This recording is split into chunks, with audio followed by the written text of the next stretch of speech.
My hometown is haunted. Part 2, the Guardian General. This land only gave birth to daughters until they dug up this. My family owns an ancestral plot of land in the Vietnamese countryside, and for generations something strange kept happening. Everyone who lived on that land only gave birth to girls, every single time.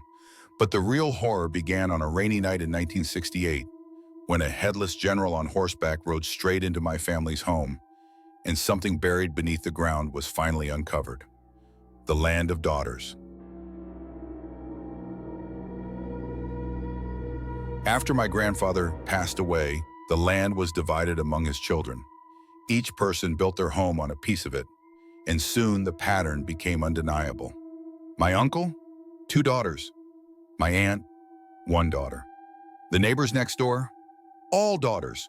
Only the women who moved to the city, like my mom and Aunt T, had sons. Villagers began whispering, that land is heavy with yin energy, and girls carry the yin. It sounded like superstition. Until one day I found an old tombstone hidden in the bushes behind the house, with inscriptions carved in ancient Chinese characters. Confused, I asked my mom, and that's when my grandmother revealed what happened when she was just 12 years old. The rain and the horse's hooves.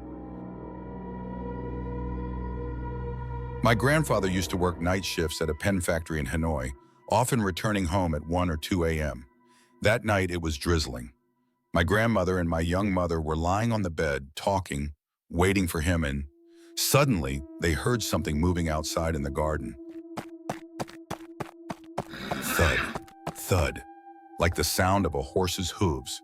Grandma got up to light a candle, but bang! The wooden latch on the door dropped by itself. Both doors flew open. Cold wind blasted through the house. The sound of hooves grew louder. And then, a man on horseback burst into the room. Except he had no head. He wore a military uniform, held a sword. Rain sprayed from the horse's hooves. My mother screamed. And just then, the front gate creaked open. My grandfather had returned. The headless rider turned his horse and galloped straight into the river and vanished. The chase no one ever understood. When Grandpa heard what happened, he said nothing. His face went pale, then red with anger. He rolled up his pants, grabbed a machete and one of his slippers, and ran out into the storm. Grandma begged him to stop, but he disappeared into the night. He didn't return until morning, soaked and holding only 1 slipper. He never told anyone what he saw.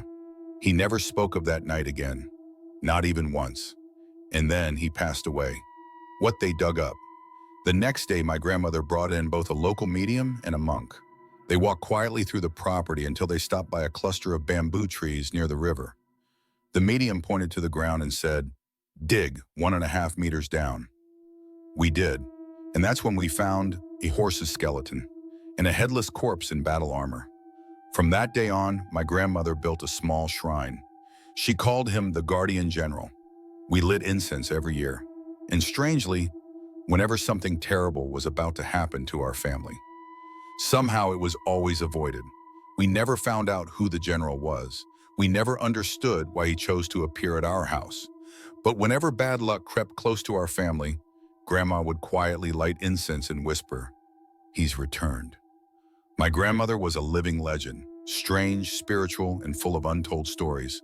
And this haunted land holds many more secrets, which I'll reveal in the next episode. Stay tuned for part 3.